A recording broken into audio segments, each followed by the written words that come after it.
All right, looks like we're rolling. Nice. But, yeah, okay, audio looks good.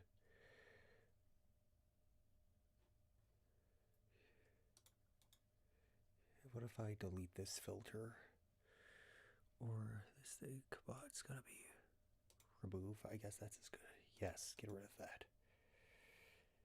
that. Forgive me, that was like some kind of a technical thing that I had going on, but it's not important.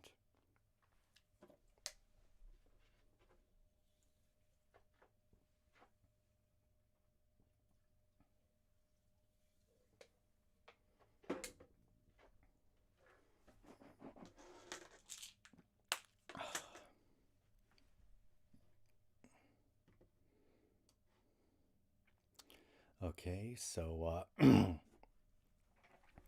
as you all know, this is part 3 of me reading the Andy Weir short stories. This is what the live stream is about, and everyone enjoys these stories. I mean, especially me, and so figured it'd be fun to read more of that stuff.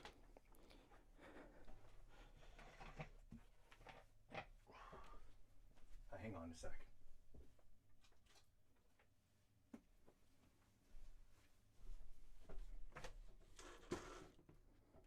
Here, I'm just gonna sit down.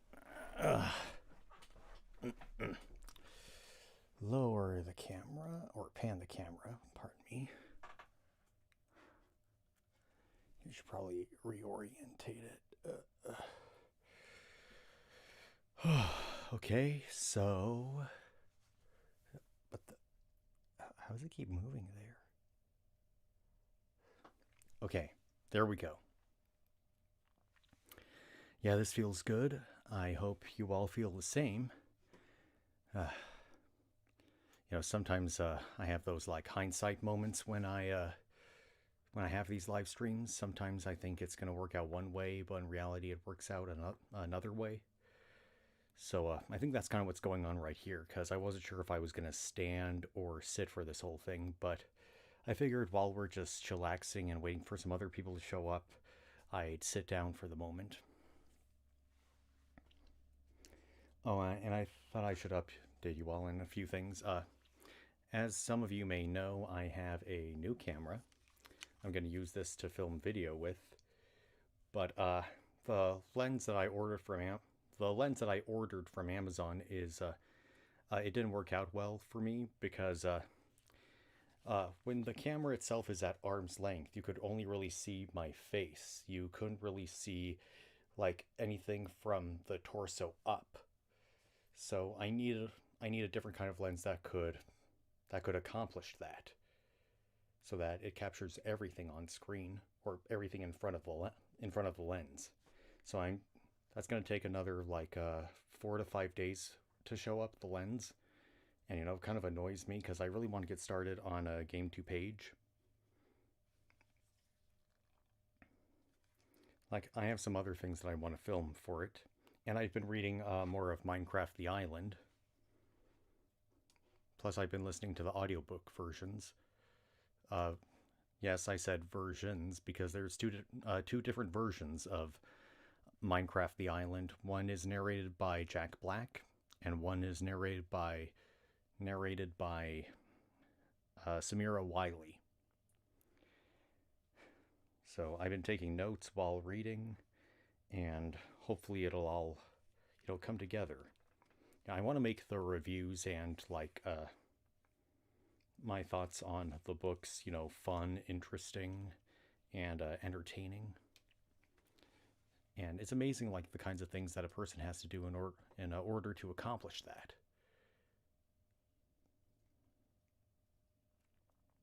Oh, I wonder who liked my video. Was it me? Speaking of which, did I silence my phone? Okay, good. Because I don't want there to be any kind of annoying buzzes from text messages or things like that while I'm doing this. It drives me up the wall.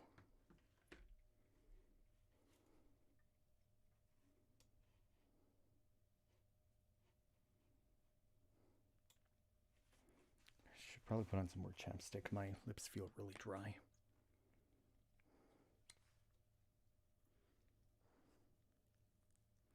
Hmm. I just thought of something.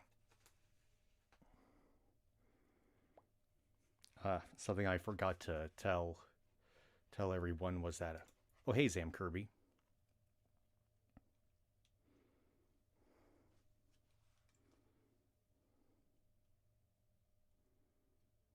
How you doing?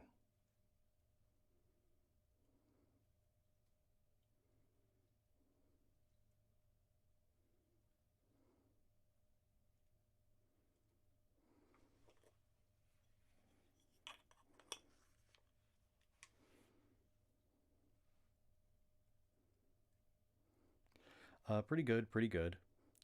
I'm getting my second COVID shot tomorrow. Vaccine shot, that is. Uh, Pardon me. The vaccine part is the important part of that sentence.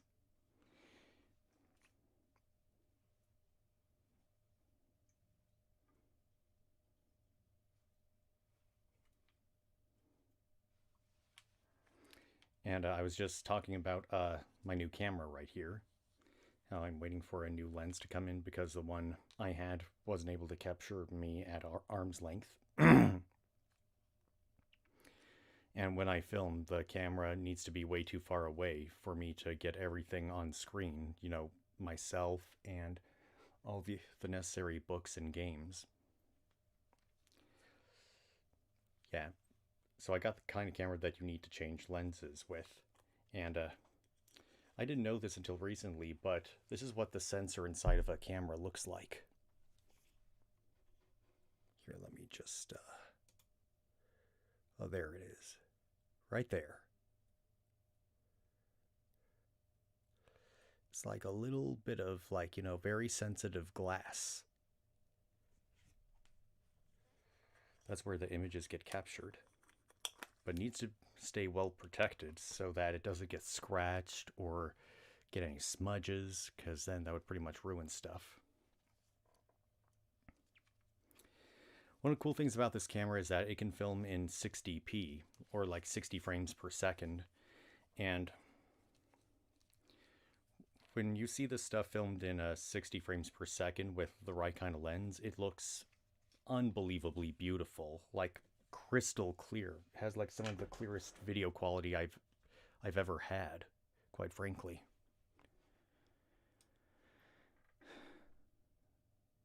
I mean, I think I'm gonna do a video test when the lens does come in, so that I can get some feedback. You know, because I want to make sure that the frame rate is good and like the way the video looks is good.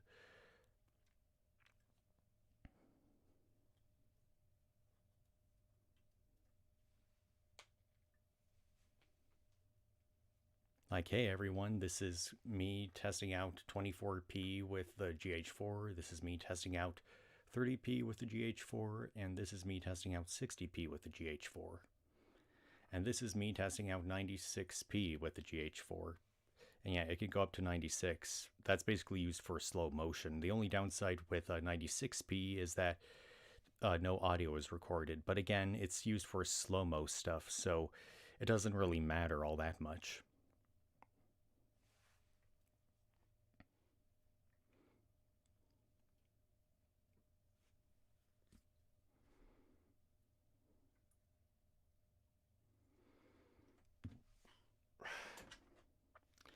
But with all that said, let's get back to the Andy Weir short stories. So let's start out with this thing. It's called Rat. It says, note, short story for an RPG campaign I was in. Might not be ideal on its own. Well, let's see about that. Anyway, author's note. This was a short story I wrote about a D&D character I had. Though the story stands on its own merit, I hope, it takes place within a detailed genre that is wholly unexplained. Hopefully you will enjoy it without the accompanying exposition that would usually be worked into such a story.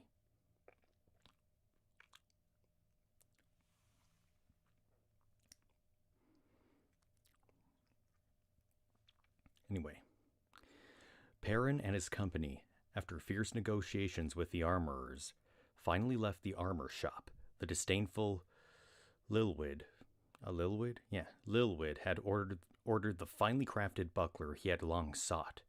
Rat, for her part, had managed to procure, through some negotiation, a bracer for her right arm. Special ordering a bracer for her right arm was just one of the many inconveniences Rat had endured by being left-handed in a right-handed world. She never delved in to show how she got left-handed thieves' tools. Rat, less interested in her recent acquisition, fiddled with her new magic bee pendant she had bought earlier that day at Falver's shop.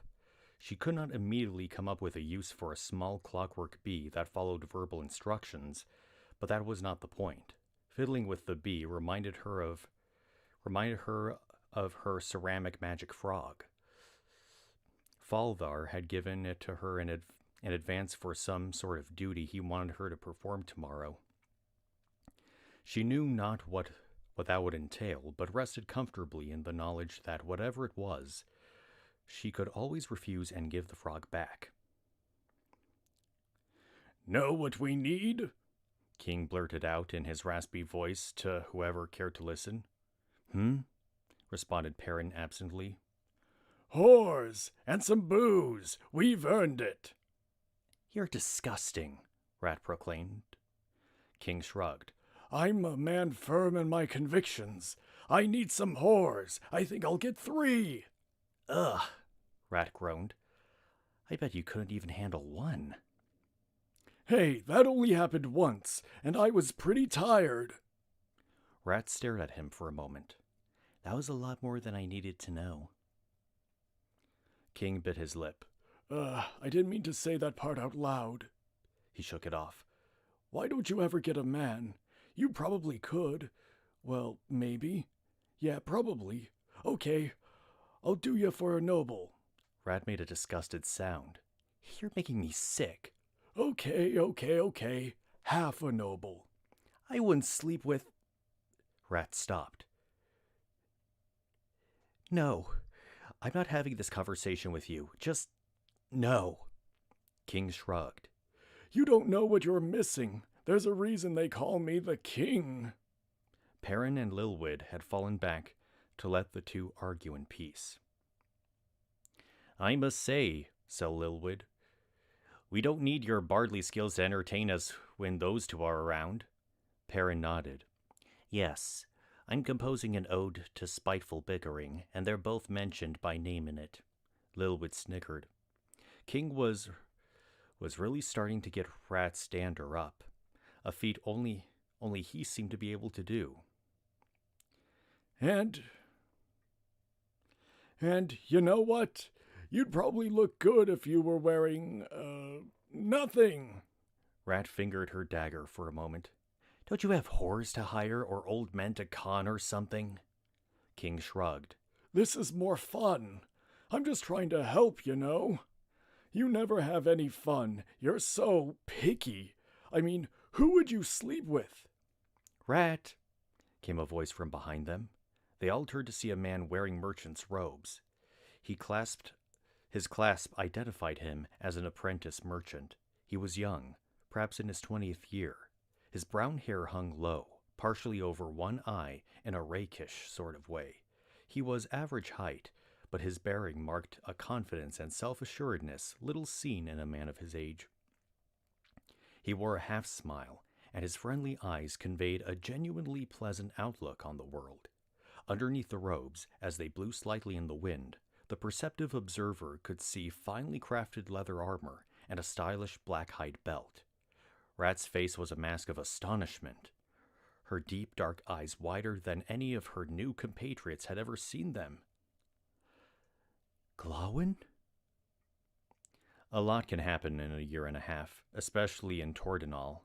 Before meeting Perrin, Lilwyd, and Vincher, and Lasad, even before meeting King, Rat was an inhabitant of the low quarter of the city. For the low quarter, inhabitant is not the right word. A more appropriate designation would be denizen. With many of Tordenal's men off fighting in the war, business was poor in Rat's line of work. There just wasn't a lot of money coming to Tordenall, and therefore nobody had much worth stealing. Rat, then 16, walked along Cobbler's Alley in search of one person in particular. It was a good day, as good as days got in the low quarter, and the sun shone bright in what should have been another cold winter afternoon. Rat was garbled in grubby men's clothing. While hygienically clean, her clothes made her appear filthy. It was hard to keep clothes clean when you lived in a sewer. Cobbler's Alley was not an alley, but a street, and had no cobblers. Presumably, when it was named, it did not penetrate all the way to the King's Road. Perhaps a cobbler shop was in its way. The street was packed with the human refuse of the low quarter. Fences lined the occasional semi-honest businessmen in their midst. If the watch had their way, the whole street would be burned down with everyone in it. But there was nothing to be done. There was no way to prove the items were stolen, and no way to sort out the good businessmen from the bad. She spied Dom across the busy crowd. He made eye contact with her and jerked his head toward a small alley where they usually met. Rat made her way unobtrusively to the alleyway where Dom was waiting for her. "What have you got?" she asked, looking around her. "What have you got?" Dom replied. He was overweight and overbearing, as filthy as a beggar and as sharp as a tack. Rat frowned at him. "That depends on what you've got." Dom folded his arms. Oh, I'm going to do a different voice, sorry. "Decent house. Nobody'll be in it tonight." "Where?" "Not until you pay me." "What's in it?" Dom shrugged. "Probably a fair haul. It's here in the low quarter, but—" "Forget it," Rat snapped. "But—" Dom pressed on, peering at her chest. "Well stocked. I never understood this flexible morality you have. Everybody's a target." Rat shook her head. Not if they'll starve for it." Dom shrugged. "Suit yourself. But I saw them loading the house up with food, probably for some sort of gathering. I'm sure they can spare some for a poor girl with nothing, even if they don't know they're sparing it. They're about as well off as you can get down here. They can afford it." Fine, where?" "That'll be a noble." Rat dropped her jaw. "Damn it, Dom. You know I don't have that kind of money." Dom shrugged. The price is a noble. "I'll give you a common." "Make it 20 commons and you'll have a deal." Rat clenched her fists. "That's a noble, you ass. No deal." Dom thought for a moment. "Okay, then. You can pay after you—" He stopped suddenly, looking over Rat's shoulder. A man from the watch was there. His tunic identified him as a corporal. Rat and Dom both knew him by name. "Hello, urchins," he said. Rat turned away and pursed her lips. "Corporal Seifraith, how pleasant to see you again," said Dom. "And what have we here?" asked Seifraith. "A little business, Dom? Rat, I didn't know you'd sink so low. What does she charge, Dom? I might be interested." Rat spun and tried to punch the corporal. Seifraith caught her fist easily. Temper, Rat," he tisked. "Striking a watch officer is a very serious offense. Maybe I should take you in." "Maybe you should kiss my ass," Rat seethed. Seifraith let her go. "You know the drill, children. Whatever you're up to, I get 5%. Dom shrugged. "We're not up to anything, Corporal. We're just law-abiding citizens of the city." "Bullshit," said Seifraith. "What's the score?" Dom shrugged. "Not a thing. Rat and I were just talking about sewing. Say, Rat, did I mention that the buttons can be sewed after the garment is made?" Rat thought for a moment and said, "All right, but only if it's a fine garment." Dom smiled, saying, "Maybe you could have a blackbird's motif with a triple lining, and it could all be done in leather." Rat nodded. Should it be a man's vest or a woman's? Definitely a man's. Then that's all I need to know. Rat and Dom turned to Corporal Seifraith and smiled innocently. Seifraith looked at them agape. What in the land of many doors was that shit? Rat shrugged. Sewing advice. She turned on her heel and walked away. As she wove through the crowd, she thought ahead to that evening's activities. The thief's lingo she and Dom had been speaking was complicated, and she had to unwind it in her mind. The money, buttons, could be paid to Dom after she did the job, after the garment was made. She agreed with the stipulation that she had to get at least a noble in loot, a fine garment. The address was number 24, Blackbirds, on the 3rd, Triple Lining Road along Cattle Road, leather. She needed to know if that turn onto the 3rd road was left or right, man or woman's vest. He answered that it would be a man's vest, meaning turn right, because men's clothes buttoned to the right. Let's see, she mumbled to herself. 3rd right along Cattle Road is... She pictured the area in her mind. Shale Way. Her target, 24 Shale Way. The price for the information, 1 noble after the job is done, if the job pulls more than a noble. She shook her head. Phew. Unraveling thief's lingo was a strain, but a strain those in her profession could do, and one that was not taught to the watch. Rat eyed 24 Shale Way from across the street. About half an hour ago, she had faintly heard the bells tolling midnight from the Mage's Quarter. There was no moon and no rain.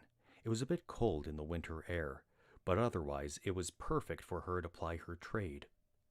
She had watched the house for 3 hours, and in that time there had been no sound and no movement, certainly no firelight. She made her way across the street and began to climb the alley-facing wall of the residence. It was a 2-story home. That was good news for Rat. A 2-story home implied some tiny degree of money, and therefore some decent possibilities for loot. In a different alley across the street, Corporal Seifraith watched Rat work. He smiled.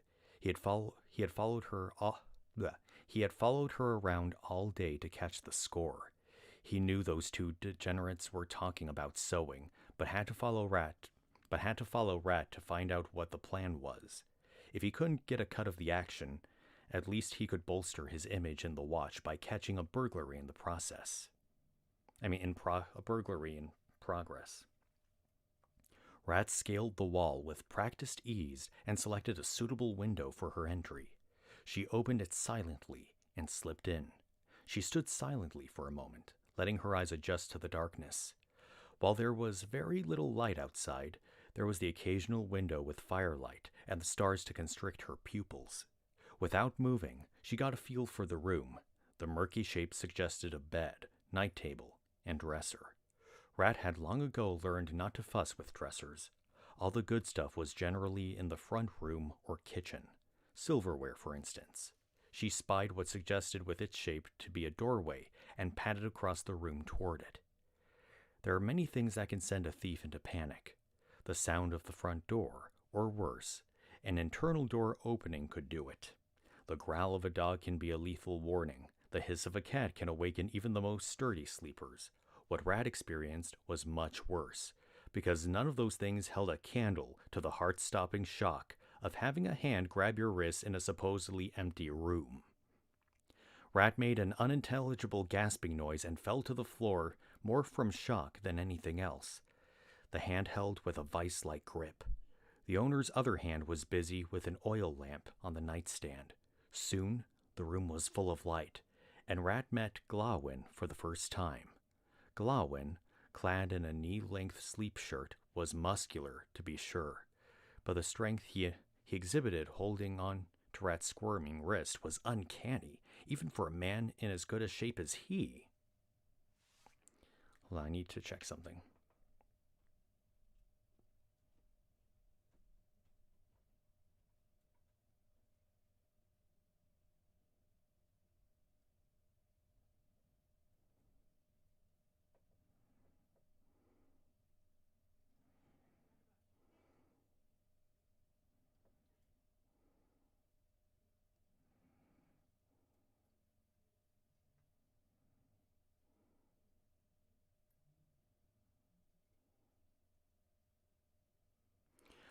Okay. I was just trying to remember what voice Glawin had. Okay. He looked down at his prey. Well, well, he smiled. What have we here? A visitor? Rat made another feeble attempt to escape. Hey, relax, said Glawin. He smiled his winning smile again. Something in his eyes was overtly friendly. He was not toying with her. I was talking to her as if they were meeting in some normal way. My name's Glawin. What's yours? Fortunately for Rat, Glawin had her by the right wrist, probably assuming she was right-handed. With her free hand, she pulled a dagger from a leg sheath. Take your hands off my wrist or I'll cut it off. You'll cut off your wrist? Your hand, Rat yelled. I'll cut off your hand. Well, that's not very nice, he said, still hanging on to her wrist. He pulled her gently to a standing position. I'm Glawin. Who are you? Rat had never attacked anyone while robbing a place before. She did not want to start now.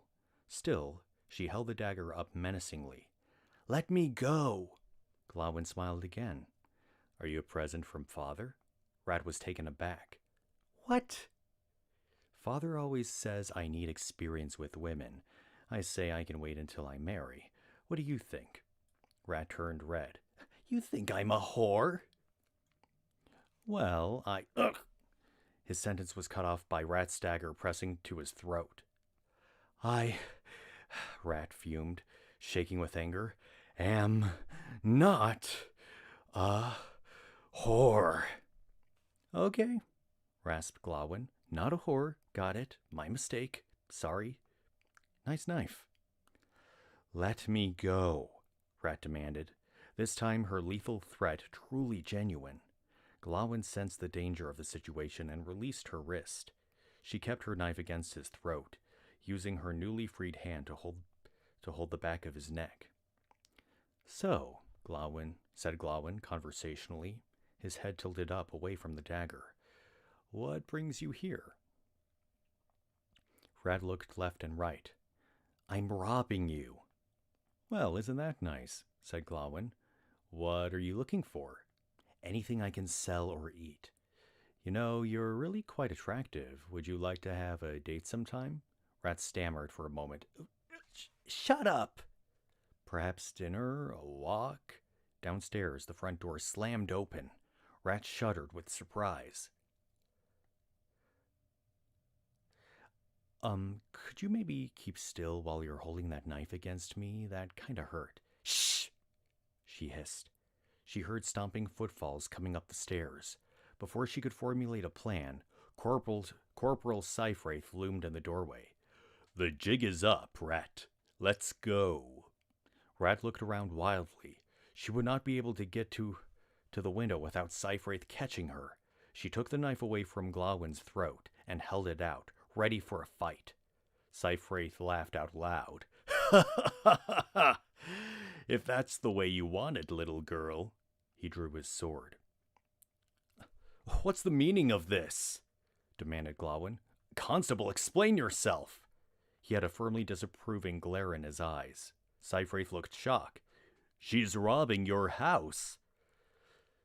She is doing no such thing. She is an invited guest. Seifraith blinked a few times. So did Rat. What? Said Seifraith. That's right, said Glawin, putting his arm around the stunned Rat's shoulders. Her eyes were wide, and her mouth was a thin line. Glawin pulled her affectionately toward him, her head lolling as he did so. Only her eyes reacted, shooting right to look at Glawin, as if he were a madman. As you can see, we're busy, or plan to be soon if you catch my drift. But how? She was holding a knife to your throat. Glawin smiled. We like to be a little adventurous sometimes. Rat looked horrified. You mean to tell me you're dating this? He gestured to Rat. This. Careful how you speak of her, Constable, said Glawin, a deep tone of warning in his voice. No, Careful how you speak of her, Constable, said Glawin, a deep tone of warning in his voice. Cyfraith deflated, sheathing his sword. Very well. Sorry for the interruption. He sulked out the door. Rat and Glawin listened until they heard the front door close. Rat stared at Glawin, her arms limp at her side. Let's see now, said Glawin, pulling her dagger-wielding arm up to his throat. Where were we? I think your knife was about here, wasn't it? Rat pulled her dagger away. Why did you do that? Glawin shrugged. You must be pretty hungry to rob someone for food. So? Glawin shrugged again. You seem nice, in a mean kind of way. Besides, I can't really date you if you're in jail, can I? Now, let's get some food, shall we? I believe there's a bit in the kitchen. They talked for hours. Mostly he talked, and Rat listened. Suspicious at first, Rat ate as much as she could stomach. Eventually, she realized she had no intention of anything but talking to her. He had no intention of anything but talking to her, and mellowed her pace. She learned that his family was gathering in Tordinal for a reunion, which explained why they had stocked up on food, and that he usually slept at his own hovel rather than his father's house, which explained why he was there when the house was supposed to be empty.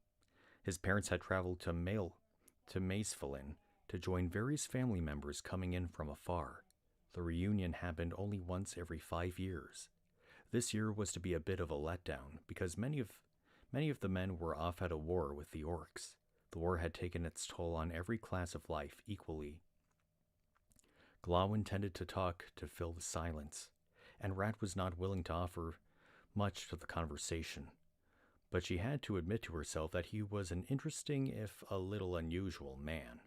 She further learned that his father was a wheelwright, and that most of his business came from travelers transporting goods from the port of inland cities. Wow, I've been rambling on for hours, said Glawin. They were seated across the kitchen table from each other. Rat was leaning forward, her chin on her hands, her expression one of rapt attention. That's okay, she said. Tell me more. No, I can't just talk about me. What about you? Rat shook her head. I don't want to talk about me. Come on, you know everything about me now. What about you?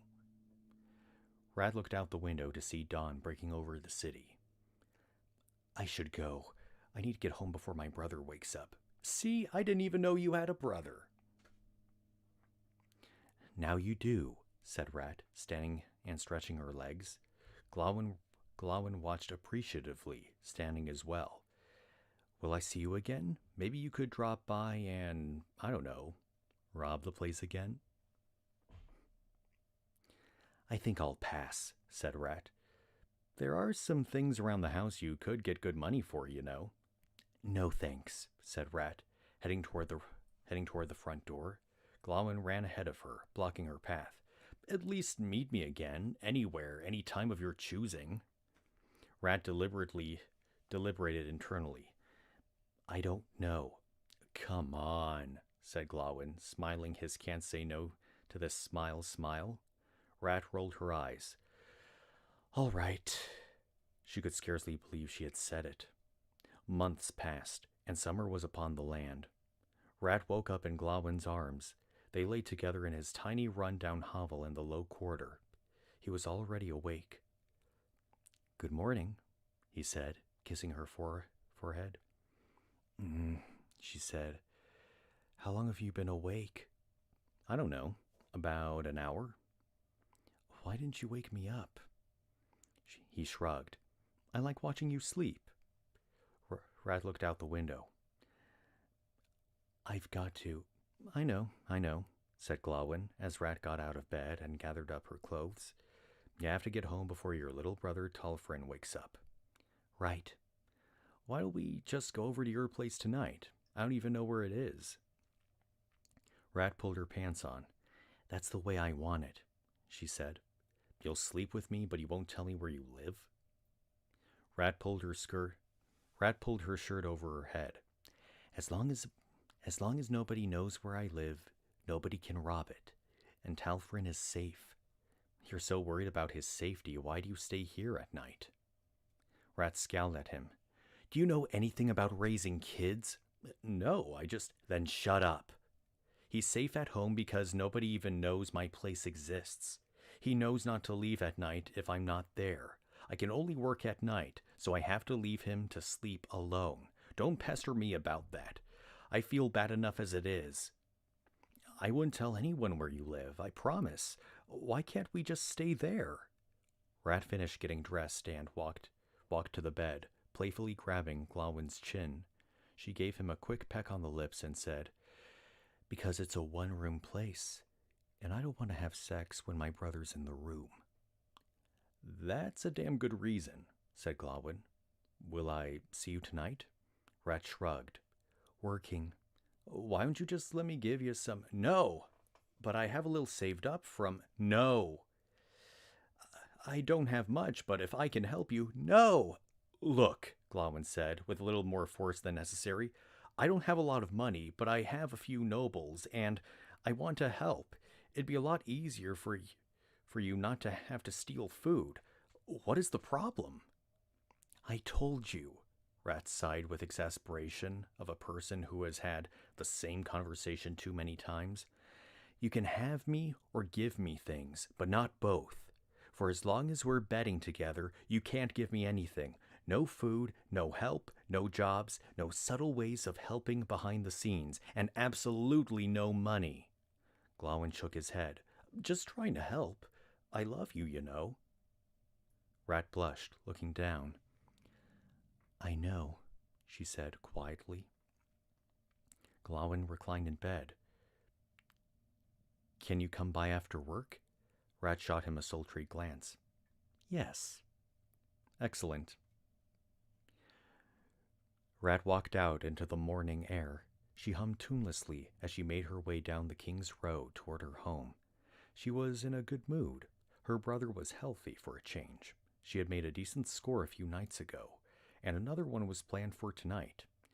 And last night with Glawin was better than ever. She was embarrassed at letting that put her in such a good mood, but enjoyed the feeling anyway. She was about halfway down the road when a man barreled into her, knocking her over. He scrambled up and ran off toward the city proper. Rat got up and looked after him. He could have at least apologized. Then she noticed that there seemed to be a lot of activity in the streets for this time of day. As she observed more carefully, she saw everyone was running quite fast. There was almost a panic in the air. She jogged along the street.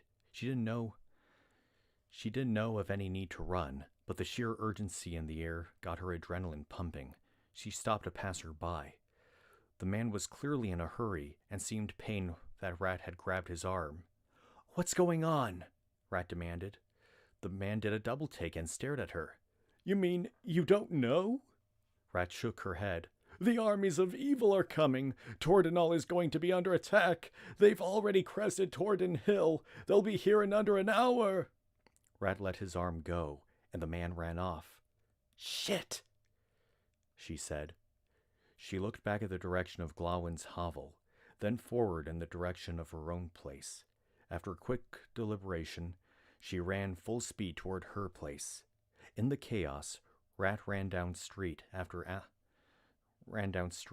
alley after street until she reached one alleyway in particular. A large wooden refuse box adorned one wall, which she opened and climbed into after checking to ensure nobody was watching.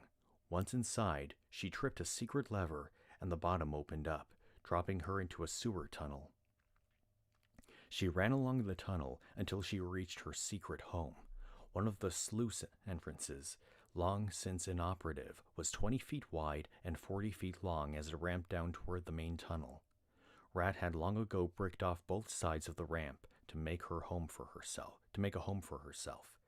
She ran to the door, unlocked it, and rushed inside. The decor was Spartan at best. In one corner stood her unslept-in bed. An old cabinet stood against one wall, and some of Talfrin's toys were scattered on the floor. Talfrin's bed was against the other wall. He slept peacefully in it. Rat exhaled nervously, and her tense stature loosened up. While Talfrin would never leave the place at night without Rat, he would now that it was morning. Fortunately, he had not yet risen. Rat walked over to his bed and gently woke him. Talfrin was 6 years old and had an unruly mop of blonde hair. He rubbed his eyes with his fists. "Hi." "Morning," Rat smiled. "Did you sleep well?" Talfrin nodded. "Mm-hmm." "Listen closely, honey," said Rat. "I need you to stay here, okay? You have to stay here at home. You can't leave at all, understand?" "Why?" Rat shook her head. "Don't worry about it, but no matter what, I want you to stay here. I'm going to go out for a while, but you have to stay, no matter what." "Why?" "You just have to, okay?" Talfrin shrugged. "Okay." So what are you going to do today? "Stay here." "Right," Rat said. She hugged him. You may hear stuff upstairs. It may be scary stuff, but you're safest here." "What's going on?" asked Talfrin. "There's going to be a fight. It may get to the streets above. I don't know." "Is it the orcs? Are they coming?" Rat decided to come clean.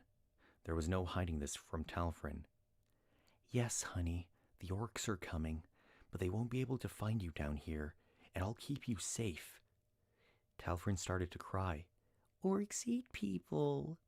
"They won't eat you. They won't find you. You're safe here."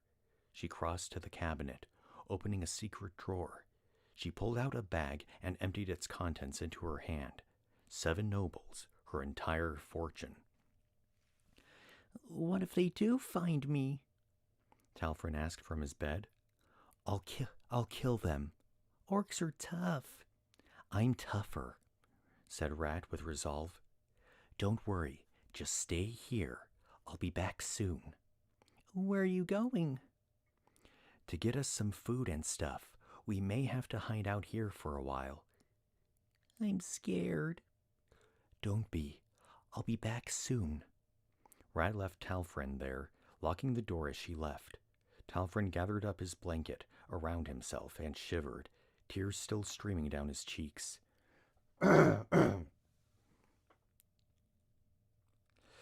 Rat, running down the sewer tunnel, said to herself, 7 nobles, enough for 28 trail ration kits. That'll last us more than half a month. A full month or more if we conserve. Got to get to the marketplace before the price goes up. Rat thought of Glawin. No time to worry about him. He was a grown man of 18 years. He could care for himself. She just hoped he wasn't stupid enough to join the militia. "Name?" said the sergeant amidst the chaos of the frantic militia barracks. "Glawin ap Tordinal." "Deity you worship?" "Deity you worship?" "None, really." "Grab a pack." "I'm better with a sword." "Then grab a sword." Rat ran down Cobbler's Alley. The place was a scene of somewhat cooperative chaos. The various armory stalls and shops were open, their employees and owners flinging swords, helms, armor, pikes, and anything else that could kill an orc out into the street. As quickly as they were thrown there, sturdy men, some in uniform, some not, would grab a few and head out. "Colwood!" Rat yelled to one of the vendors. She made her way through the throng. Colwood's cart normally supplied travelers passing through Tordinal. He lived in the merchant's quarter, but did his business near the King's Way to get first crack at travelers arriving at the port and heading out to points not accessible by the river. Today, his business was absolutely booming. Rat pressed her way to the front. "Oi!" came an ignored complaint from the crowd. "Trail rations." 10 coppers each. Rat knew not to argue. The price was double what it usually was, but supply and demand were clearly against her. Fine. She slammed the 7 nobles down on the counter. Collywood grabbed the money, put it under the counter, and quickly counted out 14 ration kits for Rat. She grabbed them and started to leave. "Wait," said Collywood. "You've got that brother to take care of, don't you?" Rat nodded. Collywood threw her another 5 kits. "Here, pay me later." This was no time for senseless pride. "Thank you," Rat said, running off. She ran back down the King's Road, huffing and puffing, exhausted from all the running. Rat was nearly knocked over by a deafening rumble. She spun toward the source of the noise and saw it. It came from the sky. A huge plume of unearthly fire jetted out from somewhere in the mage's quarter. At first, Rat thought there had been an enormous explosion of some kind. Then she saw the pillar of fire turn south and fly away rapidly. The crowd around her burst into cheers and applause. "Good to have mages around, I guess," Rat commented, resuming her breathless run. After a minute, another giant pillar of fire emerged from the city and flew north. This time, Rat was not surprised by the noise. An onlooker clapped and hooted. "Did you see that?" Rat looked at it without a hint of joy. "Yeah, I saw it. I also saw the first one. It went south. That one just went north. That means the orcs are coming from both sides." She ran off, leaving the dumbfounded onlooker to his new troubling thoughts. 3 more huge blasts came from within the walls of the old city before Rat managed to get to the sewers. She ran to her lair, and Talfrin ran up and hugged her. She dropped the food and fell to her knees, hugging him back. "Don't go away again," said Talfrin, crying hysterically. Rat hugged him so hard she unintentionally lifted him off the ground. "I won't. I'm staying here now. We may be stuck down here for days, but we'll be together." Talfrin cried on her shoulder. Glawin looked to his left to see hundreds of men with swords and pikes. He looked to his right to see hundreds more. He looked ahead and saw a huge army of orcs advancing slowly through the valley. He looked behind him to see a line of archers, and beyond them across the meadow, the southern end of Tordinal's low quarter. It was here and a similar line to the north of the city that the men would make their stand, just 200 yards from the outskirts of the city. "Take aim!" came a booming voice from behind, obviously directed at the archers. "Fire!" The 2 archers loosened their arrows in unison. The twanging of the strings sounded like some horrid musical instrument that had fallen from a great height, and the twanging did not stop. Each archer finishing a shot would load and fire another one. They were not well disciplined enough to fire every round simultaneously. Ahead, orcs all around the battle line dropped to the ground in the hail of arrow fire. Shortly thereafter, another little present from the mages flew overhead and poured into the orcish lines. But no sooner did orcs fall than they were replaced with reinforcements. Glawin looked at the men around him. They were from all quarters of the city. Some were still in their bedclothes. Some wore elegant business outfits, blacksmith's aprons, traveler's cloaks, foppish party dress, and rags. Glawin wondered how this attack came so suddenly and without warning. How could the army not know the orcs were heading for Tordinal? He looked around himself again. The man to his right wore merchant's robes. "Hi," said Glawin. "A merchant, eh?" "What?" "No, what?" said the stocky merchant. He was a little elderly for military duty, perhaps 40 years old, but all men here today were volunteers, and every man was needed. "Oh, yes." He never took his frightened eyes off the advancing orcs. "They'll be firing back soon." "Why haven't they already?" "Their bows don't have the range ours do." "How do you know that?" "I sell a lot of weapons. Not to them, of course. Still, I know weapons. They may not have the range, but their arrowheads are barbed." Glawin struck out his hand. The name's Glawin. It'll be a pleasure getting slaughtered with you.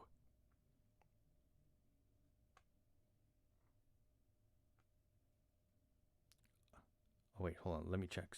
I gotta check something.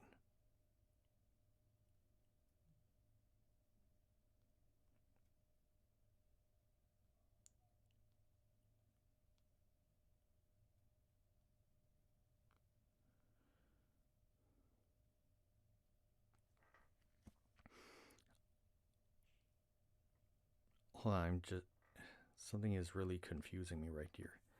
I can't tell if this is a different merchant from the other. I mean, let's see. There's Colwydd, Collwyd, and the other one is Clwydd.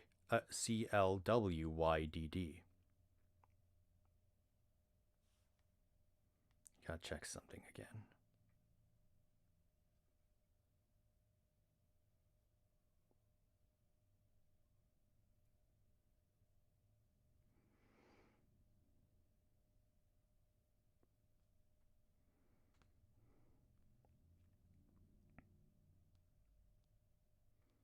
Give me a sec.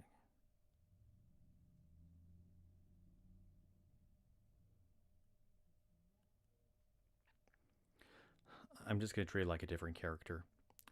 Clywyd, merchant of House Madras. Then the first wave of orcish arrows hit home. Rat held Talfrin close as she listened to the rumbling pillars of fire leaving town. Are we gonna die? Asked Talfrin. No, said Rat, with as much confidence as she could fake. She wondered about Glawin. She knew him. She knew him better than she knew anyone else save Talfrin. Somehow she just knew he was out on the battle lines. He feared nothing. It was one of the qualities that endeared him to her. It also might very well get him killed today. She tried to put it out of her mind. The arrows whipped through the air, grounding in the dirt around the soldiers' feet. Each arrow thumped the ground with a sound that would not be frightening if you didn't know what it was. Sometimes the sound was a fleshy, damp crack, signaling the hit. The air was filled with the screams of the wounded and the silence of the dead. Glawin cringed as he saw another wave of arrows arcing toward the picket line. He closed his eyes and hoped. He heard the thwip, thwip, thwip of the arrows nearby, and several splurches of men were wounded or killed. He felt 2 arrows brush him, one on the arm and one on the leg. He opened his eyes to assess the damage. Both had penetrated cloth, neither penetrated flesh. Pretty lucky, eh? He said to his new friend Clywyd. Wish I could say the same, said Clywyd, clutching an arrow in his right shoulder. Clywyd! Exclaimed Glawin. It'll be all right. Just muscle. He fell to his knees. But Glawin was interrupted by an unearthly howl from all along the enemy lines. The orcs were charging. Glawin held his sword in both hands and shifted from foot to foot. Here they come! Clywyd pulled an arrow from his shoulder with a scream. Had he known more of military matters, he would have pushed the arrow through and out the other side. As it was, the barb brought a lot of muscle with it. He nearly passed out from the pain. Blood poured down his right arm. Charge! Came the order down the line, and the men countercharged with the orcish charge. Glawin hesitated, looking at Clywyd. Go, boy, go! Don't worry about me! Glawin charged. He had passed panic some time ago. He had reached that peaceful lake that lay on the other side of panic. It was a form of emotional shock that takes hold of a man when he is in an inescapably dangerous situation. It was one of the main reasons humans were so good at battle. The fear leaves. It was quite unexpected.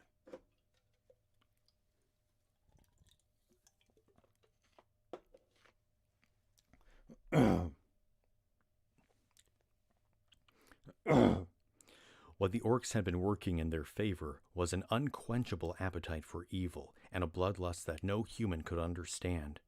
They also had a considerable advantage in numbers. The human line crumbled before them, many orcs felling men left and right with mighty swings of horribly barbed swords. Glawin met the line of battle with a yell and quickly found himself face to face with an orcish warrior.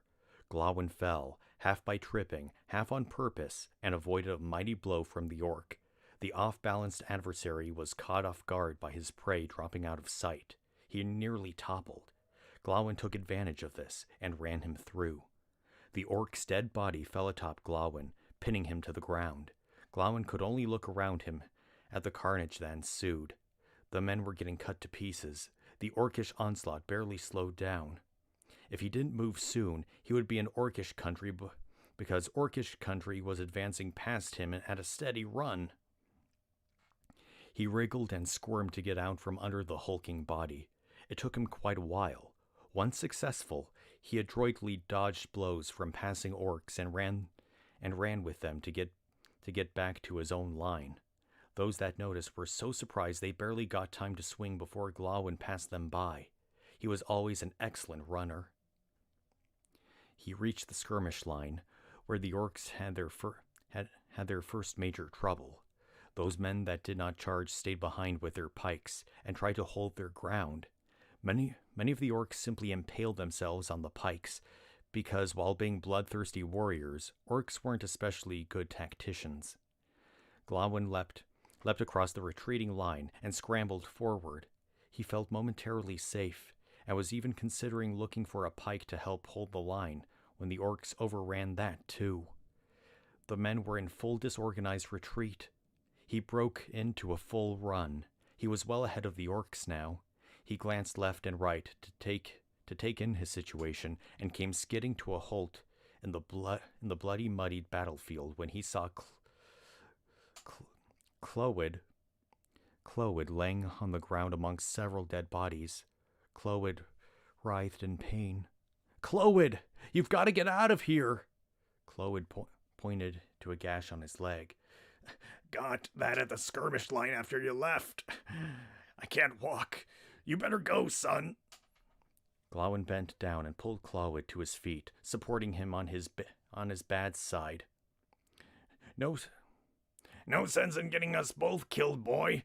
Save yourself, goddammit. Come on.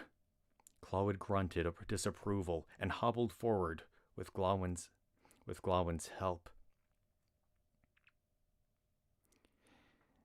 They made some progress, but it was now slow with Clywyd's bad leg and the arrow-punctured bodies they had to clamber over. Glawin looked behind him to see the orcish line advancing mercilessly. "Okay, we better play dead." "I'm nearly there anyway." The two fell to the ground and lay still, closing their eyes. The orcish line was a rumbling that would not stop. The tension was unbearable. Finally, the rumbling came upon them and was all around them. They could hear the breaking glass-like language of the orcs as they yelled their battle cries. In the middle of the chaos, an armored boot stomped on Glawin's arm. It took all his resolve not to cry out in pain. Finally, the line passed them by. Glawin opened his eyes. He saw the orcs running, screaming into the low quarter. "Rat!" He yelled and sat up. His arm screamed in pain. He lay back down, wincing. Clywyd looked at his leg. "I've lost too much blood." Glawin stood, despite the pain, and used his good arm to heft Clywyd to his feet. I'm gonna say Clywyd, yeah.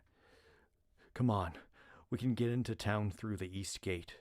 We'll get some priests." Going was slow.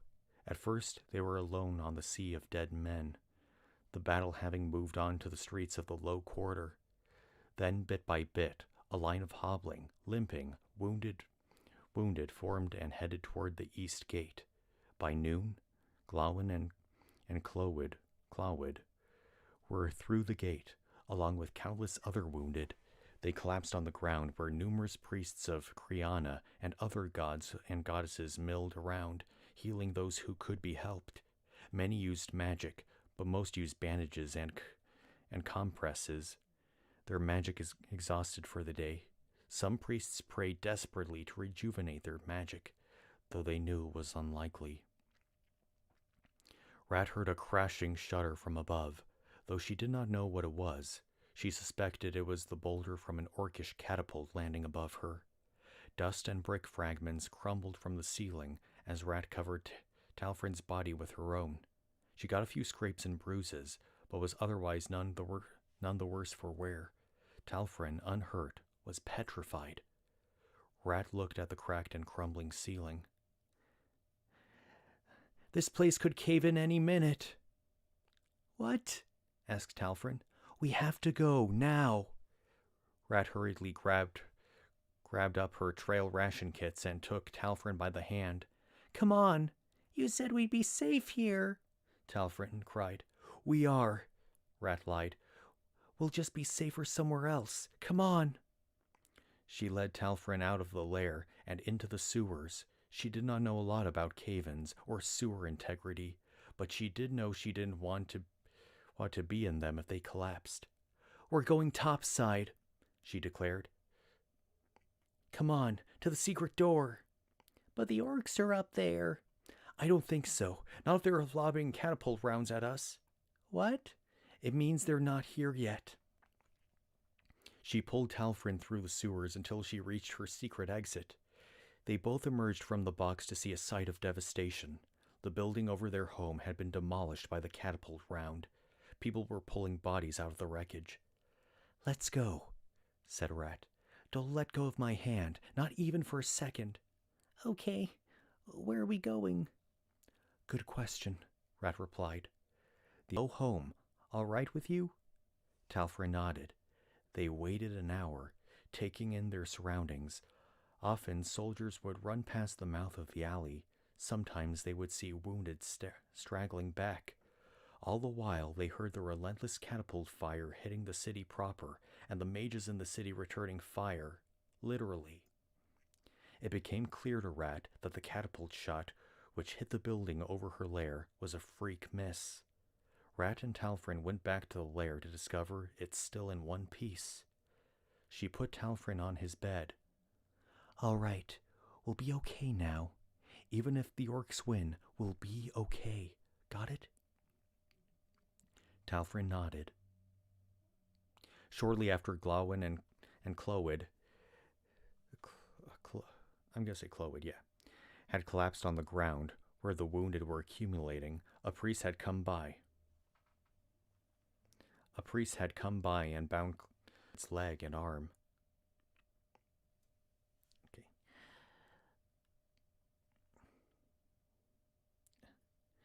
The leg will recover in time," said the priest matter-of-factly. "But the arm has grown gangrenous. We'll have to take it off." Clywed closed his eyes and prayed.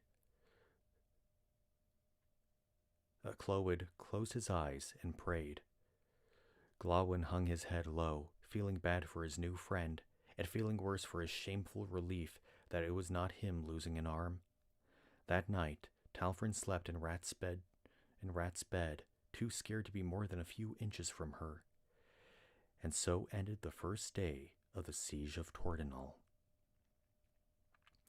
In the Battle of Tordinal, history would be recorded that the orcs cut through the defending lines as if they weren't there, and penetrated 4 blocks into the low corridor from the south, and 5 blocks from the north. For the next several days, they advanced slowly, taking heavy losses in the street fighting. Then on the 7th day, they retreated out of the low quarter for reasons known only to them.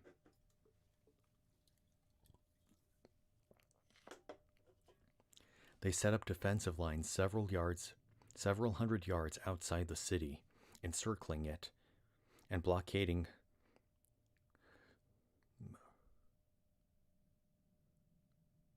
the Moeridian, blockaded the Moeridian River. The orcish long-range weaponry, catapults, proved ineffective after only the third day, as the Mages Guild managed to erect partial magical defenses that could deflect a bombardment. The defenses were not perfect, and some stones got through, but after a while, the orcs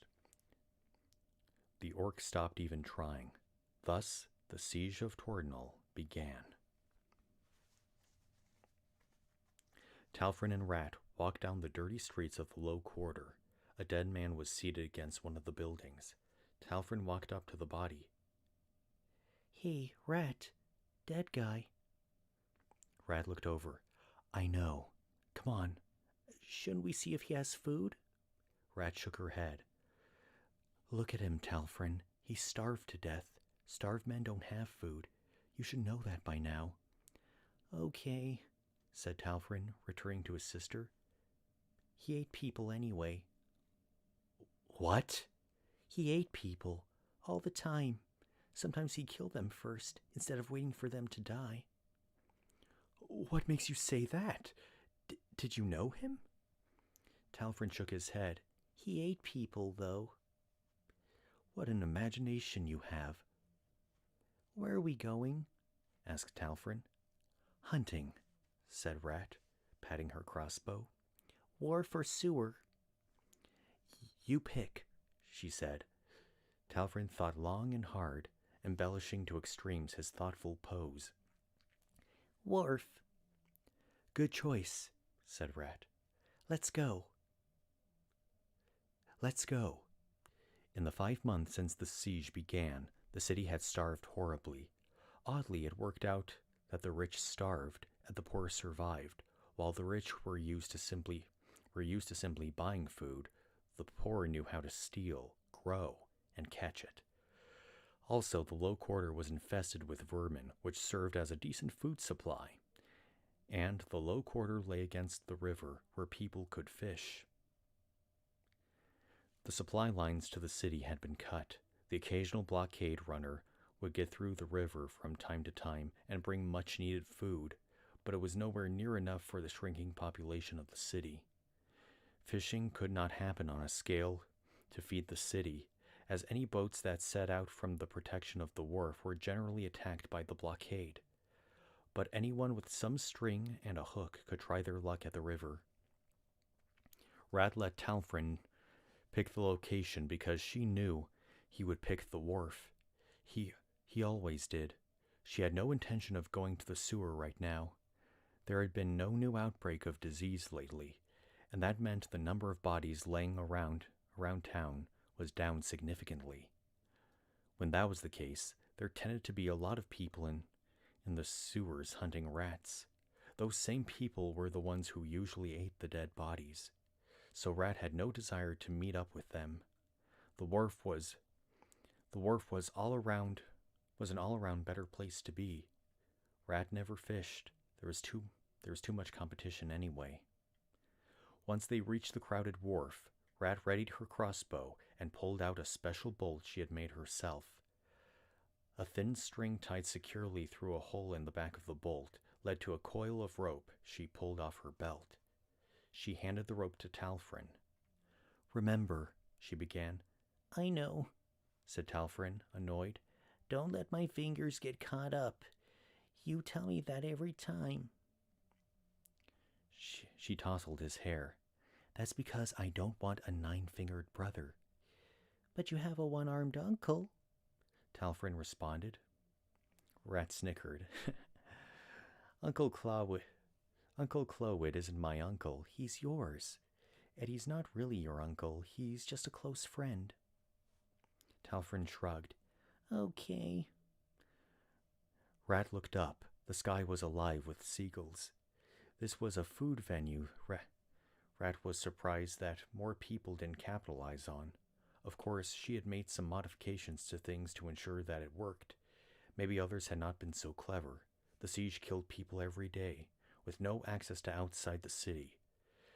The bodies had to be dumped in the river. That attracted the birds. Rat pointed her crossbow toward the sky and fired. The bolt shot out, swiftly uncoiling the rope as it flew. Talfrin giggled at the sight, as he always did. The bolt hit home, killing an unfortunate seagull. It fell to the water. The trick to catching seagulls this way wasn't the string on the bolt, but the specially barbed head on the bolt. Without that, the bolt tended to pull out of the bird in the water, leaving a dead seagull to feed the fish. Rat did not spread that knowledge around. She didn't want half the town shooting her seagulls. Talfrin pulled on the string and eventually produced the dead seagull. They did this several times until they had 4. You didn't miss once, Rat, said Talfrin. I'm really getting better at this. Later in life, people never believed Rat when she told them she was well fed throughout the siege. Glawin sat at a small table in his hovel, looking at a map of the city with Clywyd. Things hadn't been so bad since the siege began, not as bad as they were for most people. Rat had moved in with Talfrin, and Glawin was working to help the sick and wounded, and Glawin was working to help the sick and wounded. These are the latest possessions of the Orcish encampments, Clywyd gestured. His right arm no more. The priest had to amputate it along with a portion of his shoulder to save his life. Glawin nodded. Looks like they left a hole right here. He pointed to the map. But it's a narrow one. Clywyd nodded. And who knows if it will be there when you come back? Rat and Talfrin entered with their seagulls. Rat, said Glawin with a smile. You brought dinner. I've invited Clywyd. I hope you don't mind. Rat shrugged. I kind of assumed that. After all, he fed us for a month and a half. Clywyd smiled uncomfortably. Until my money ran out. Food got really expensive real fast. Now I'm just a burden. Have been for months.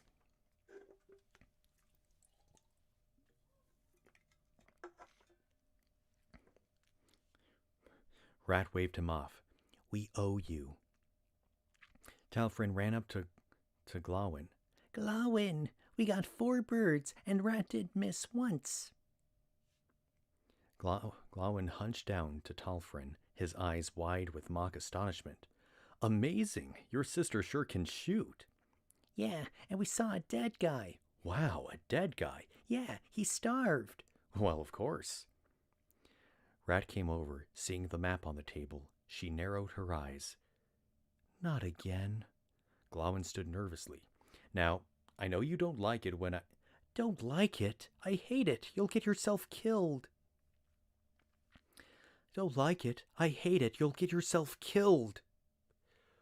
Rat, the priests need healing herbs, magic reagents. They always need that. Yes, because so many people are sick. One man... I've heard this all before, Glawin, Rat interjected. Glawin pressed on. One man can carry enough herbs and reagents to heal 100 people or more. I have to go. I know the layout of the Orcish lines. Rat poked her finger into his chest. That's because you've gone through them so many times. One of these days you'll end up dead. Glawin stared at her pleadingly and smiled. Stop it. Stop with that smile, Rat complained. Glawin spread his hands, smiling wider. Rat shook her head and hugged Glawin tightly. When do you leave? Tonight, he said, embracing her. Be careful, came her muffled voice from his chest. I will. Over 100 people who would have otherwise died lived on because of his successful actions that night. Absolutely everyone who was in Tornal during the siege will be able to recall where they were and what they were doing the day it ended. It had been a long night. Talfrin had gotten suddenly ill and was afflicted with a very high fever. His skin was almost uncomfortable to the touch. Glawin and Rat had both stayed up the night, tending to his wounds.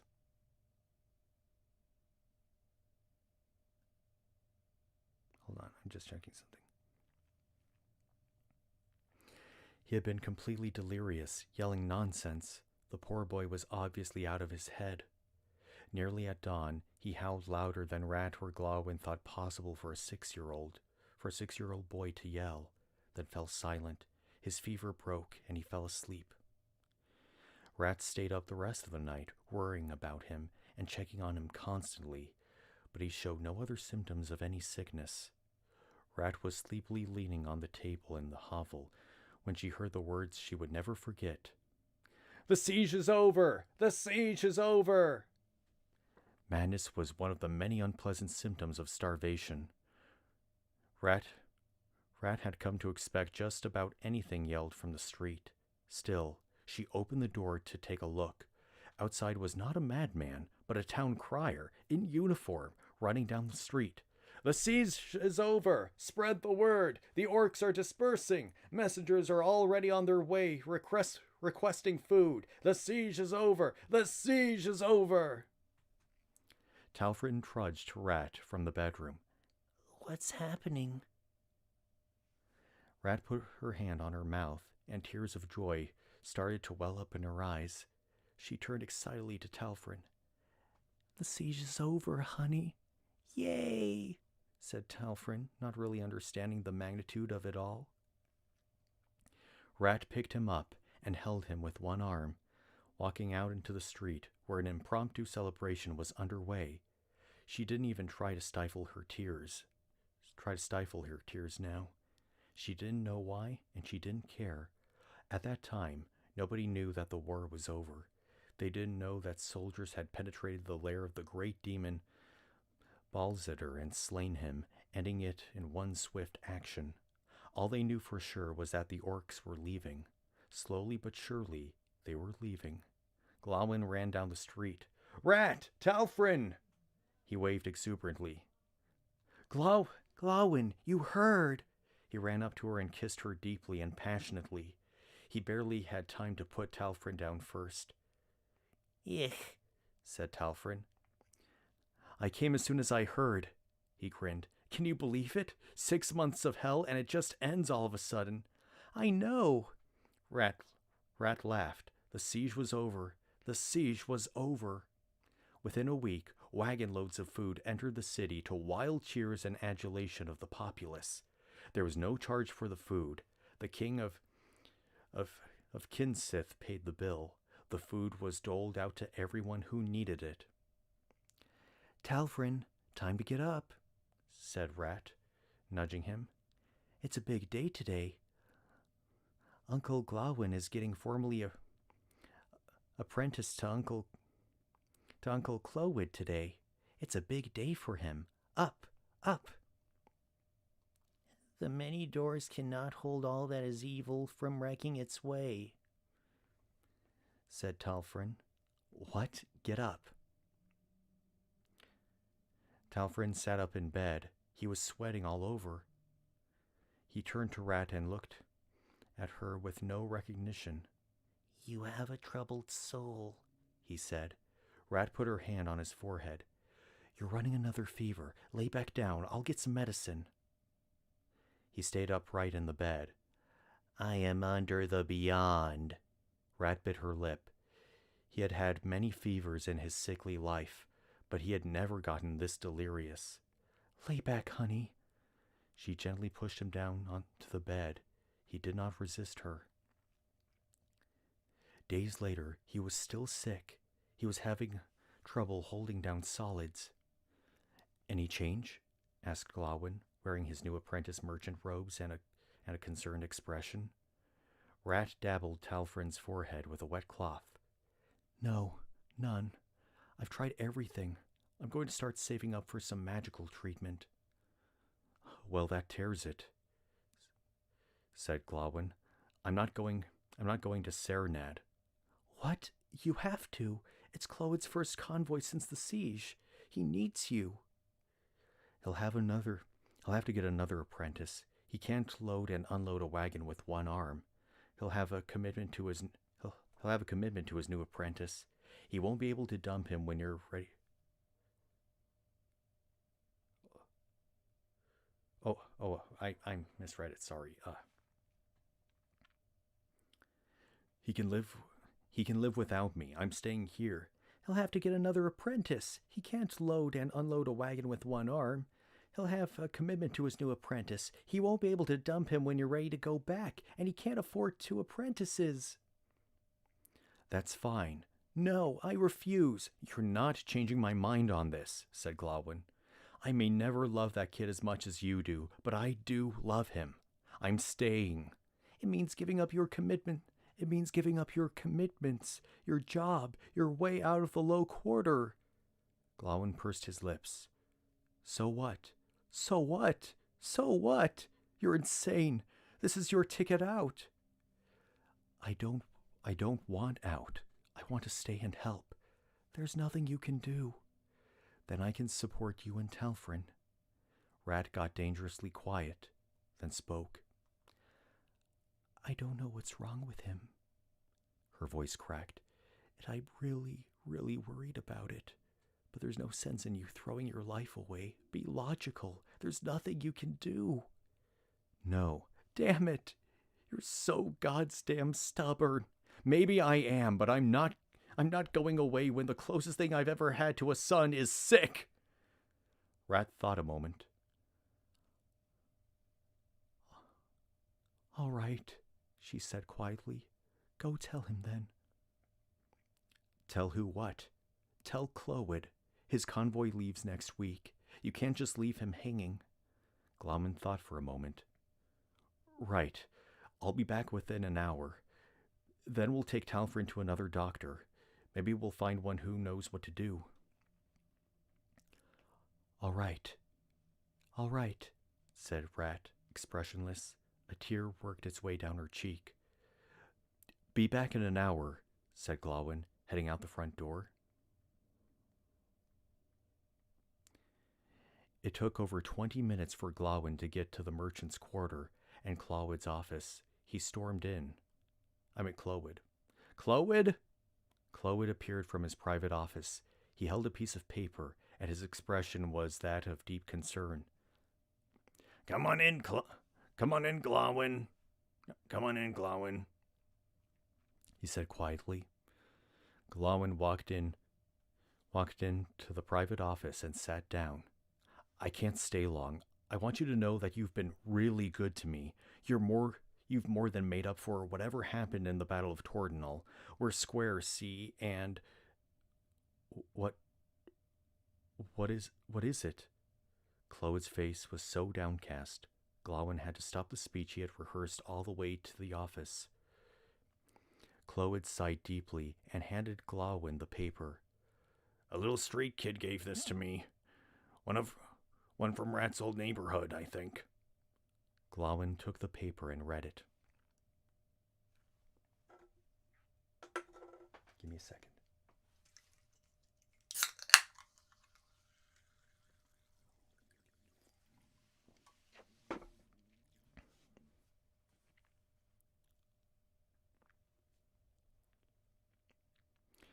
Clowid, Talfrin has taken ill, and Glawin wants to throw his career and his ticket out of the low quarter away by staying where he can do no good. I could not talk him out of this. Please, let him know that I am taking Talfrin and disappearing. I will not say where to, nor for how long. Please see to it that he goes with you on your journey and stays your apprentice.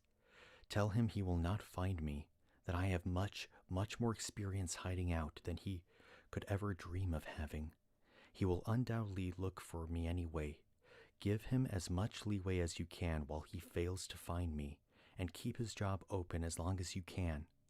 Let him know that if he really loves me, he will seek to make his life as good as possible. If he wants to do something for me, he can do it by getting out of the low quarter. And let him know that I love him. I don't think I ever told him that. Rat. Glawin dropped the letter. It fluttered to the floor as he stared at the wall in shock. She's gone, he muttered. Just like that. I'm sorry, son, said Clowid. Maybe you two will be able to work it out. You're both young. That sort of thing happens to young lovers all the time. Glawin shook his head. Rat's not impulsive. Clod pat Glawin on the shoulder. If you join me on the trip, she may come back to you. If you choose not to, I'll understand.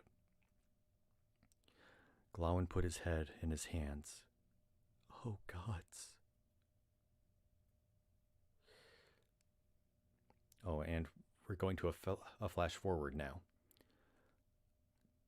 Glawin?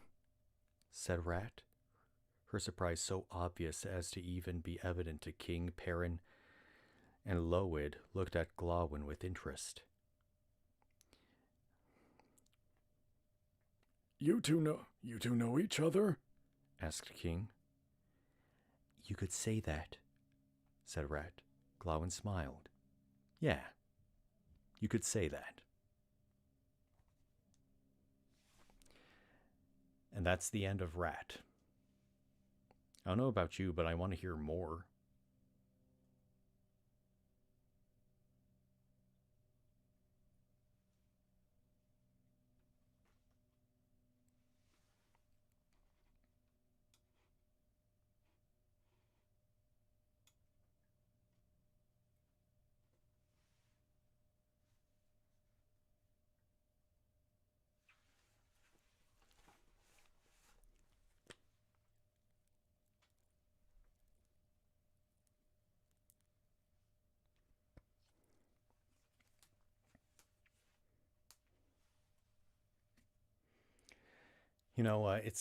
It was a great story. Like, there was a lot of emotion behind it. It's kind of funny. It's like, boy meets girl, girl nearly robs boy, and then the adventure kind of begins from there.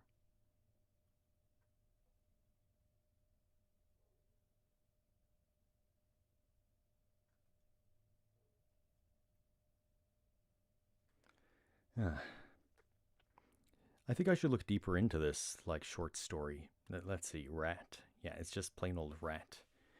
Andy Weir Rat.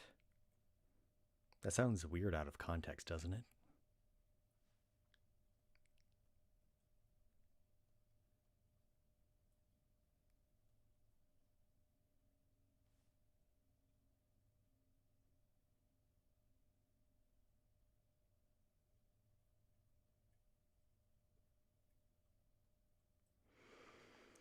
Huh. There doesn't really seem to be much info on Rat. All that's... And the times in which it is mentioned is, when a paragraph says, his works include so-and-so, so-and-so, and Rat.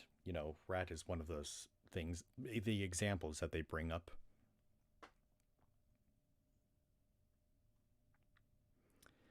And not only was it a great story, but it was actually really fun to perform, too.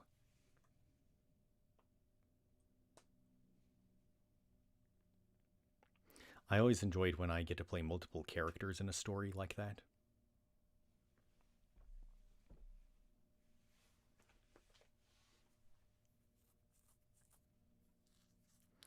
I've actually been listening to a lot of audiobooks lately, particularly Star Wars audiobooks.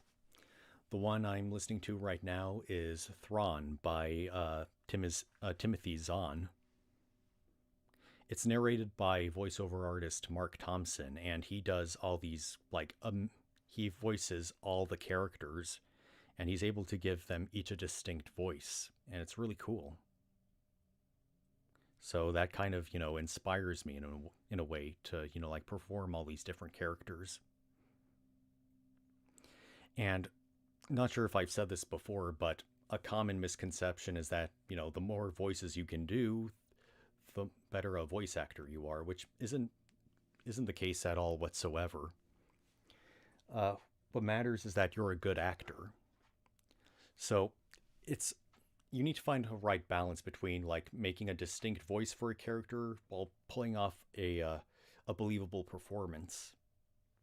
Like you can have like an entire roster of voices, but if your acting's not very good, then it's not going to matter.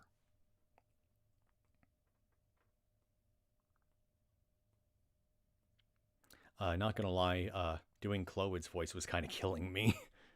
You know, talking like this for an extended period of time. Yeah, that takes a lot out of you. And and doing the little brother's voice was a little weird too. I hadn't really done anything like that in quite some time.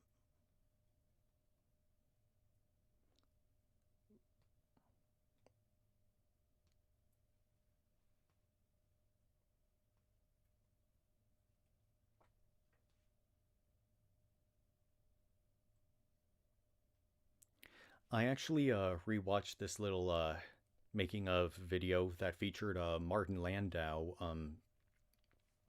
He was talking about his performance as Bela Lugosi in the movie Ed Wood. One of the things that I want to accomplish playing Bela Lugosi is that he wanted the accent. He wanted the accent to be perfect. Oh, thank you, Sam Kirby. Yeah, you know I try. But Martin Landau said he wanted the accent to be perfect, and you know when he did the performance, there was this Hungarian professor because you know Bela Lugosi is a Hungarian actor with a Hungarian accent. In fact, Bela Lugosi hated his accent because it limited him in terms of roles that he could get, especially late in his career, like post Dracula and all that kind of stuff. And when when Martin Landau like performed as Bela Lugosi in the movie Ed Wood, he was he was applauded by this. I believe it was a Hungarian professor or something. It was some important Hungarian figure, and he said that Martin Landau is the best Hungarian outside of Budapest. And he said it's not because you're trying to do an accent, it's because you're trying not to. And that's something that I personally try to do.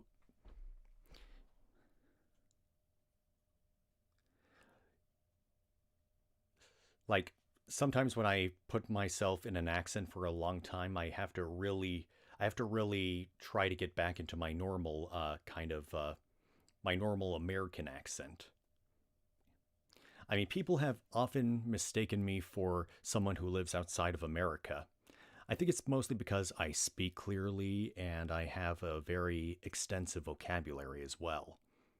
I mean, people just assume that, like, I think someone even said I was asked if I was from Australia, I believe, or maybe even Europe, something like that. Point is, I didn't sound American. But, you know, I'm kind of going off on a tangent when discussing that. But the point is, I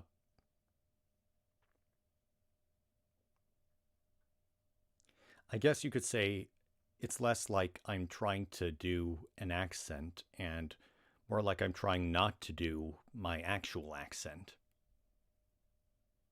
Because if I find myself struggling to do my real accent, then that means I'm doing it right because I'm actually putting because at that point it's much easier to pull off the performance accent. You know, because I've conditioned myself to pull off that accent to such a degree that trying to go back into my normal accent is kind of a challenge at first. So that's how you know you're doing an accent right. And maybe there are some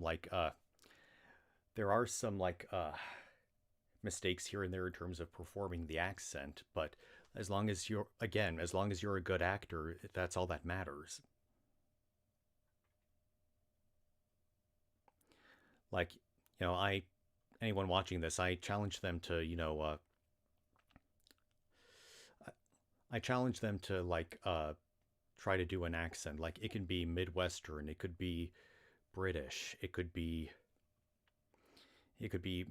Russian, like many different places, but you just need to practice to a point. Like try not to do the like your own accent. Try to I, you're trying not to do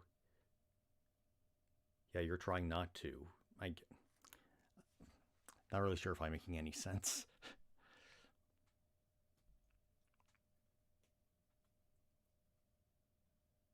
What matters is, the performance.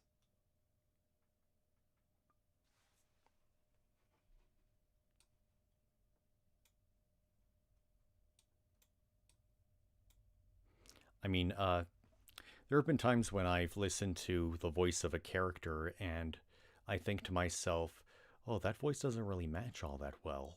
But as I continue watching it and I hear the actor talk some more as that character, the voice actor talk as that character, I see that, okay, this person wasn't hired because they had a good voice. It was because they're a good actor. And to that degree, it made a much better performance. And, the person is able to, really embody that character to such a degree that the voice that you weren't expecting the character to have actually works.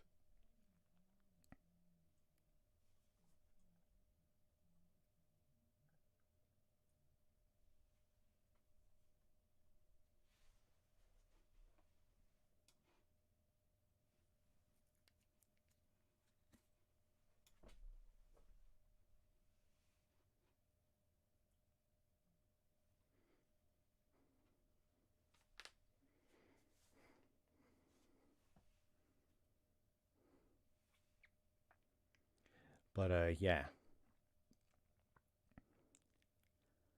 I might do I might do a brief stream tomorrow. Like not, but I'm not going to be like reading anything, but I am going to be.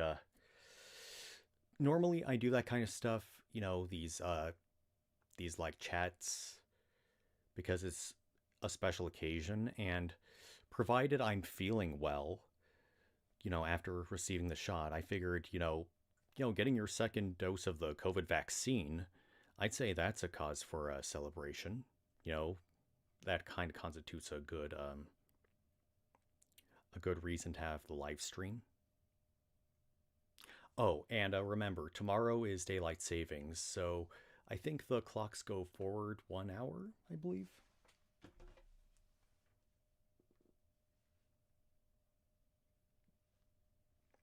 What happens on daylight savings? According to Live Science, daylight saving time then ends on the first Sunday in November, when clocks are moved back an hour at 2 a.m. local daylight time.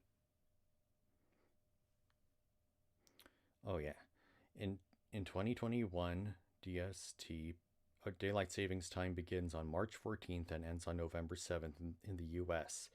when you'll set the clock back an hour and the cycle will begin again. Gaining or losing an hour? Oh, there we go.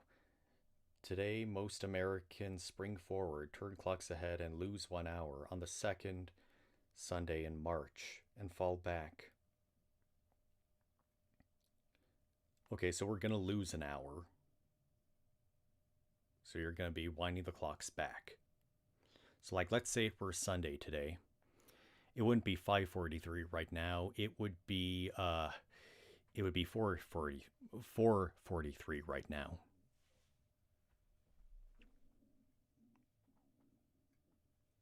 Geez, not sure if you heard that, but my stomach was growling. Oh, one thing I forgot to mention was that oftentimes I've received like an error message, like during the live stream, like on the YouTube part, like it would tell me, "Oh, your bitrate is way too low." So I actually went and took a look during before I even started. I went to settings on OBS and I was able to set it to a much higher bitrate rather than 160, And tell me, does the audio sound better? I mean, I listened to the speakers on my Surface Pro, and it sounded pretty good in my opinion. What do you think? You know, I'm the kind of guy that likes to be critiqued. You know, that way I can make like the best content possible.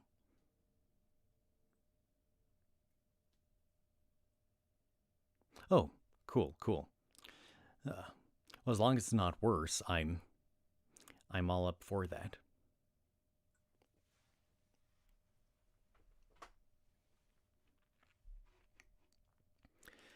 But anyway, I'll maybe see you all tomorrow, depending on how I feel. You know, if I feel like way too sick, because that's what happens when people have taken the second COVID vaccine shot, they tend to get a little sick. I mean, it kind of happened with my folks. They were either really, really drowsy or they were really, really sick, like they were a little under the weather. So we'll see what happens with me. Because I'm not sure if I'd be all that entertaining in a very sick manner during a live stream.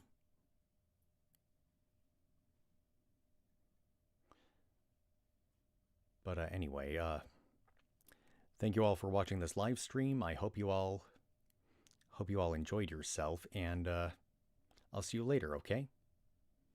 Hopefully you feel good after you get it. Yeah, I hope so too, Zam Kirby. I hope so too. But yeah, yeah, you too, Zam Kirby. Yeah, you rock, dude.